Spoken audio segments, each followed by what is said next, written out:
Hello and Assalamu Alaikum.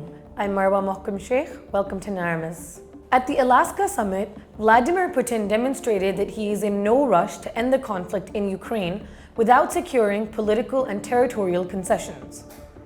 Russia's slow but steady gains on the battlefield, coupled with Ukraine's exhausted manpower and reliance on Western lifelines, have shifted the balance in Moscow's favor.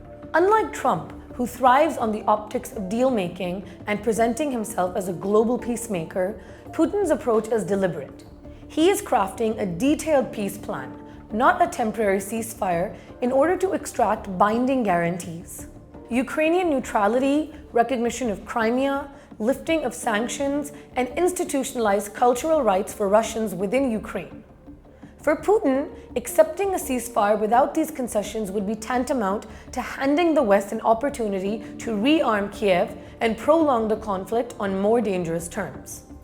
Donald Trump and European leaders see the same war through different lenses. Trump seeks to project statesmanship, shifting quickly between positions, from insisting on a ceasefire to endorsing Putin's framework, so long as he appears central to ending the war.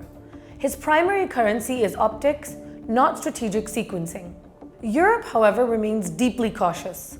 Leaders in Berlin, Paris, and Brussels stress that a ceasefire must precede negotiations. Without halting hostilities, they fear Putin will dictate terms from the battlefield. Yet this insistence on a ceasefire is precisely what Moscow views as a Western trap, a chance to buy time, rebuild Ukrainian defenses, and reset the military balance.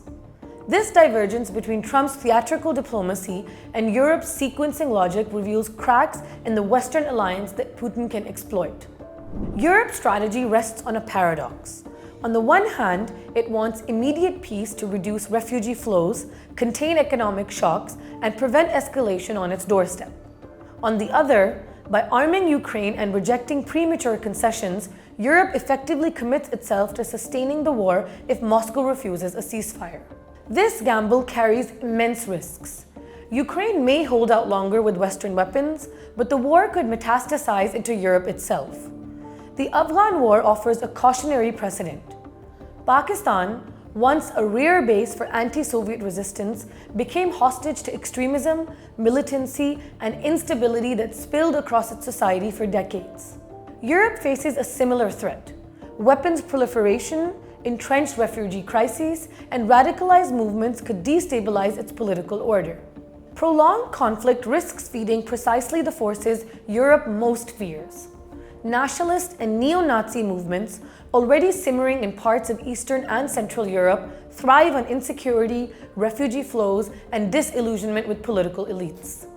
Just as the Afghan jihad radicalized Pakistan's domestic sphere, the Ukraine war could radicalize Europe's. The consequences are far-reaching: weakened democratic institutions, heightened xenophobia, and the erosion of EU solidarity. Nationalism would not only threaten Europe internally, but also play into Russia's propaganda narrative of a decadent West collapsing under its contradictions. If Russia prevails, the strategic balance inside Europe will shift dramatically. Ukraine's collapse will force Europe's core powers to rearm at scale. Germany, with its economic weight and new defense spending commitments, would emerge as the anchor of European military capacity. For Britain, this prospect is troubling. Historically wary of German dominance on the continent, London could interpret a rearmed Germany as a latent rival, even within NATO.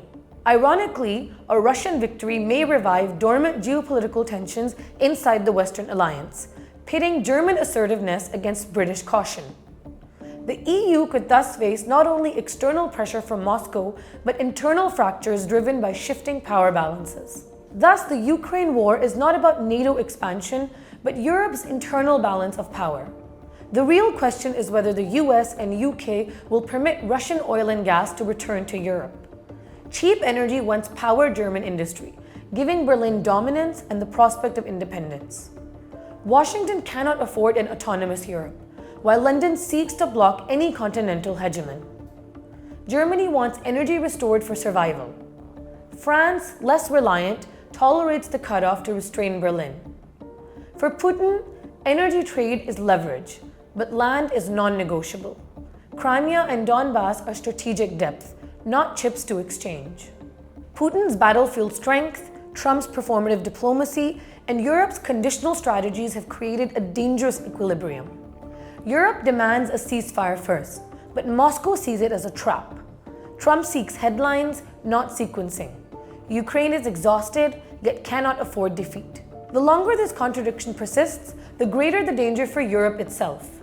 Refugee crises, the rise of radical nationalism, and internal fractures over Germany's role.